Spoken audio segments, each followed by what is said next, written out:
जय माँ इंद्राक्षी, जय माँ अम्बे। इस कार्यक्रम में हम बात करते हैं कि तुलसी विवाह किस दिन किया जाए, क्योंकि रविवार का तुलसी विवाह होने की वजह से लोगों के मन में बड़ा भ्रांति बनी हुई है।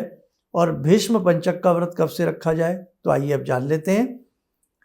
शास्त्र ऐसा कहता है कि यदि रविवार में तुलसी विवाह आ जाए और हम रविवार की वजह से तुलसी विवाह ना कर पाएँ, तो तुलसी विवाह में ये ध्यान रखें, एकादशी से लेकर के पूर्णिमा के बीच में, इन 4-5 दिनों के बीच में जब भी शुभ लगन का मुहूर्त बने, शुभ फेरों का मुहूर्त बने, तो उस दिन तुलसी विवाह किया जाए, अगर रविवार हमें जब छोड़ रहे हैं। अब दूसरी बात, ये स्थिति हम कब कर सकते हैं? सोमवार के दिन। सोमवार के दिन हम तुलसी विवाह कर सकते हैं, और हम शनिवार की संध्या में या शनिवार में भी हम तुलसी विवाह कर सकते हैं। लेकिन बहुत अच्छे रूप में यदि आप करना चाहते हैं तो त्रयोदशी का दिन पड़ेगा, तो आप सोमवार में भी कर सकते हैं। इस बार द्वादशी तिथि जो है वो क्षय हो रही है, ठीक है? तो ये आप गुत्थी अपनी सुलझा दें।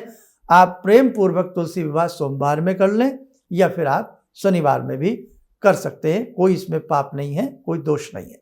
दूसरी बात, भीष्म पंचक जो व्रत होते हैं ये अपने आप में महत्वपूर्ण माने जाते हैं। भीष्म जी को वासुदेव जी ने ये व्रत के बारे में बताया था, और इसके बारे में हमने अपने आगामी एपिसोड में काफ़ी कुछ बताया है, वो आप सुन लेना। लेकिन भीष्म पंचक का व्रत 5 दिन किया जाता है। अब इसमें क्या है, इस बार एक तिथि द्वादशी तिथि क्षय हो रही है, इसलिए हमें 4 तिथियां प्राप्त हो रही हैं, 4 दिन प्राप्त हो रहे हैं।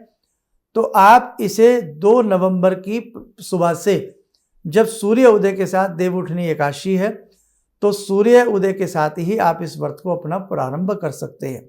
और यदि आपके मन में ये शंका है नहीं हम तो 5 दिन पूरे करेंगे, तो आप इस व्रत को 1 नवंबर शनिवार से भी प्रारंभ कर सकते हैं, क्योंकि 1 नवंबर को स्मार्त के हिसाब से एकादशी का व्रत बन रहा है, और 2 नवंबर का वैष्णव के हिसाब से एकादशी का व्रत बन रहा है।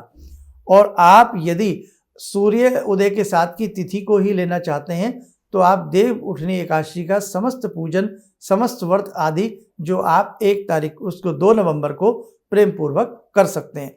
भीष्म पंचक के लिए हम फिर आपको बता देते हैं, भीष्म पंचक का जो व्रत है वो आप 1 नवंबर से भी प्रारंभ कर सकते हैं, और नहीं तो आप 2 नवंबर से कर लें, एक तिथि घट रही है, कोई ऐसी बात नहीं है। 2 नवंबर से प्रारंभ करके इसको आप पूर्णिमा तक कर लेना। बाकी हमारे प्रतिदिन के कार्यक्रम आते हैं, उन्हें ध्यान से आप सुन लेना।